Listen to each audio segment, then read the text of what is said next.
ഇന്ത്യയുടെ പ്രതിരോധ രംഗത്ത് ഇപ്പോൾ നടക്കുന്നത് സാധാരണ അപ്ഡേറ്റുകളല്ല. ഒരു വശത്ത് സ്വന്തം വിമാന പദ്ധതി വേഗം പിടിക്കാനുള്ള പോരാട്ടം, മറുവശത്ത് വിദേശ കമ്പനികൾക്കെതിരെ കടുത്ത നടപടികൾ. ഇനി ചോദ്യം ഒന്ന് മാത്രം: ഇന്ത്യ ശരിക്കും സ്വയം പര്യാപ്തതയിലേക്ക് കുതിക്കുകയാണോ? വാർത്ത ഞാൻ വിശദമാക്കാം. Let's check in detail. Welcome to the point. ഇപ്പോൾ ഏറ്റവും വലിയ വാർത്ത പുറത്തു വരുന്നത് ഹിന്ദുസ്ഥാൻ എയറോനോട്ടിക്സ് ലിമിറ്റഡ് അമേരിക്കൻ കമ്പനിയായ ജനറൽ ഇലക്ട്രിക് എയറോസ്പേസിനെതിരെ ഔദ്യോഗികമായി പിഴ ഈടാക്കാൻ തുടങ്ങി എന്നതാണ്. കാരണം വളരെ വ്യക്തമാണ്. തേജസ് യുദ്ധവിമാനങ്ങൾക്ക് ആവശ്യമായ എഞ്ചിനുകളുടെ ഡെലിവറി വൻതോതിൽ വൈകിപ്പിച്ചിരിക്കുകയാണ്. 2021 ഒപ്പുവെച്ച കരാറിൽ 99 എഞ്ചിനുകൾ നൽകാനായിരുന്നു ധാരണ. പക്ഷേ യാഥാർത്ഥ്യം എന്താണ്?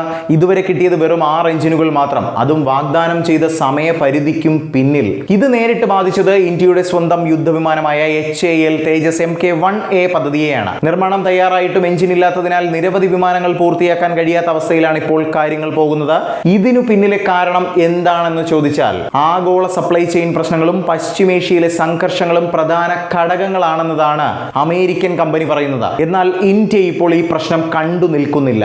അതിന്റെ ആവശ്യവും നമ്മുടെ രാജ്യത്തിനില്ല. ഓരോ പ്രശ്നങ്ങൾക്കും പിഴ ഈടാക്കുന്ന ശക്തമായ നീക്കമാണ് നമ്മുടെ രാജ്യം എടുത്തിരിക്കുന്നത്. ഇത് ഭാവിയിലെ എല്ലാ പ്രതിരോധ കരാറുകൾക്കും വലിയ ഒരു സന്ദേശം തന്നെയായിരിക്കും. സമയം പാലിക്കണം, ഇല്ലെങ്കിൽ വലിയ വില കൊടുക്കേണ്ടി വരും. ഇതിനിടയിൽ മറ്റൊരു വലിയ അപ്ഡേറ്റ്: 6ാമത്തെ F404 എഞ്ചിൻ ഇപ്പോൾ കൈമാറിയതായ റിപ്പോർട്ടുകൾ പറയുന്നു. ഇത് ചെറിയ പുരോഗതി മാത്രമായാലും തേജസ് പദ്ധതി വീണ്ടും ട്രാക്കിലേക്ക് വരാനുള്ള ഒരു സൂചനയായി തന്നെ കണക്കാക്കണം. അതേസമയം ഇന്ത്യൻ വ്യോമസേനയുടെ സ്ഥിതി വളരെ സങ്കീർണമാണ്. ആവശ്യമായ സ്ക്വാഡ്രൺ എണ്ണം 42 ആണ്. എന്നാൽ ഇപ്പോൾ പ്രവർത്തിക്കുന്നത് ഏകദേശം 29 സ്ക്വാഡ്രണുകൾ മാത്രമാണ്. പഴയ വിമാനങ്ങൾ പിൻവലിക്കുന്ന സാഹചര്യത്തിൽ ഈ കുറവ് കൂടുതൽ ഗുരുതരമായേക്കാമെന്നും പറയപ്പെടുന്നുണ്ട്. ഇതാണ് തേജസ് പദ്ധതിയുടെ പ്രാധാന്യം. ഇതൊരു യുദ്ധവിമാനം മാത്രമല്ല, ഇന്ത്യയുടെ ഭാവി വ്യോമശക്തിയുടെ ബാക്ക് ബോൺ തന്നെയാണ്. ഇതിനിടയിൽ ഒരു നല്ല വാർത്തയും വരുന്നുണ്ട്. സോഫ്റ്റ്വെയർ പ്രശ്നത്തെ തുടർന്ന് 2 മാസം മുമ്പ് നിലത്തിറക്കിയ തേജസ് യുദ്ധവിമാനങ്ങൾ വീണ്ടും പറക്കാൻ ഒരുങ്ങുകയാണ്. പ്രശ്നം പരിഹരിച്ചതായി സ്ഥിരീകരിച്ചിരിക്കുകയാണ്. ഇനി വീണ്ടും ആകാശത്ത് ഈ യുദ്ധവിമാനങ്ങൾ മാസ് എൻട്രി നടത്തും. അതേസമയം ഭാവിയിലേക്കുള്ള വലിയ പദ്ധതികൾ മുന്നോട്ട് പോവുകയാണ്. പുതിയ എഞ്ചിനുകൾ ഇന്ത്യയിൽ തന്നെ നിർമ്മിക്കുന്നതിനുള്ള ടെക്നോളജി കൈമാറ്റ കരാറുകൾക്കും സർക്കാർ ശക്തമായ സമ്മർദ്ദം ചെലുത്തുകയാണ്. ഒടുവിൽ ഇതെല്ലാം ചേർത്ത് നോക്കുമ്പോൾ ഒരു വലിയ ചിത്രം കാണാനാകും. ഇന്ത്യ ഇപ്പോൾ വെറും ആയുധങ്ങൾ വാങ്ങുന്ന രാജ്യമല്ല, സ്വന്തം സിസ്റ്റങ്ങൾ നിർമ്മിക്കാൻ ശ്രമിക്കുന്ന ഒരു ശക്തിയായി മാറിക്കൊണ്ടിരിക്കുകയാണ്. പക്ഷേ ഇവിടെ ഒരു വലിയ ചോദ്യം ബാക്കിയുണ്ട്: വിദേശ കമ്പനികളിൽ ആശ്രയം കുറച്ച് ഇന്ത്യ സ്വന്തം എഞ്ചിനുകൾ വികസിപ്പിക്കാൻ കഴിയുമോ?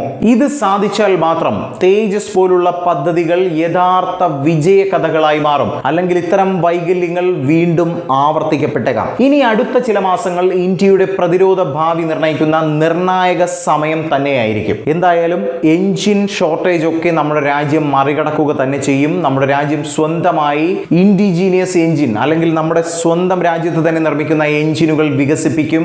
നമ്മുടെ യുദ്ധവിമാനങ്ങളിൽ അവ തന്നെ ഘടിപ്പിക്കുന്ന ഒരു കാലവും വിദൂരമല്ല എന്നത് നമ്മുടെ രാജ്യത്തിന്റെ ചരിത്രം പരിശോധിച്ചാൽ തന്നെ മനസ്സിലാകും.